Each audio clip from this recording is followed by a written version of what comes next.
Tinutukoy na ang kumpanya ng bus na nakakaladkad at nakapatay sa isang pasahero sa Quezon City. Ang disgrasyang nahuli sa balitang hatid ni Cedric Castillo, exclusive.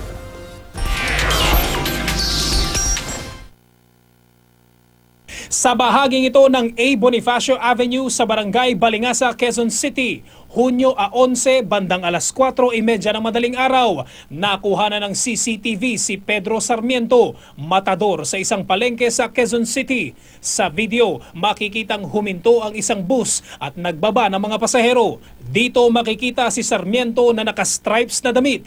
Bago pa makalapit sa pinto, umusad na ang bus at kanya itong hinabol. Bagaman nakakapit, hindi na nagawa pa ng biktima na sumampa sa bus. Bahagya siyang nakaladkad, saka nagulungan ng sasakyan. Agad nakaupo ang biktima at nilapitan ng ilang naroon. Nakausli na yung isang buto kasi fractured talaga eh. May gas-gas sa side ng kaliwang hita. Nagsasabi rin siya dun kay Andrew, yung tumulong sa tatay ko, na masakit yung paa niya, hindi niya maigalaw. Tapos kung pwede, dalhin na siya sa orthopedic.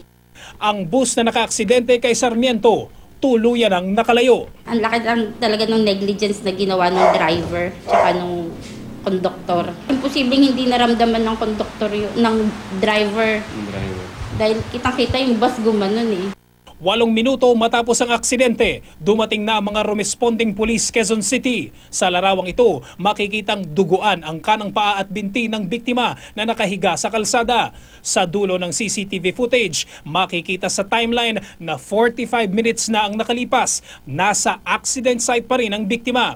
Sa pagsisiyasat daw ng mga anak, mag-aalas 6 ng umaga nang madala si Pedro sa ospital.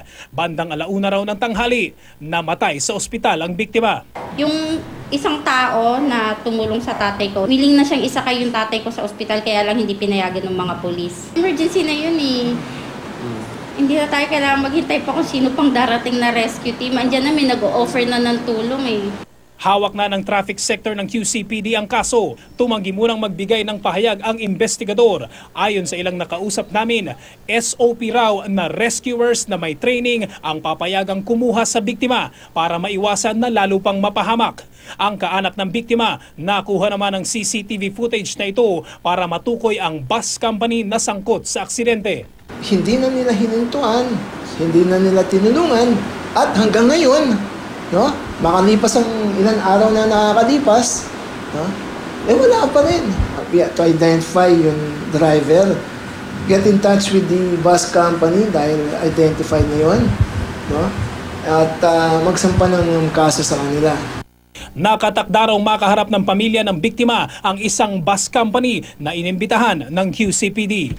Cedric Castillo, GMA News.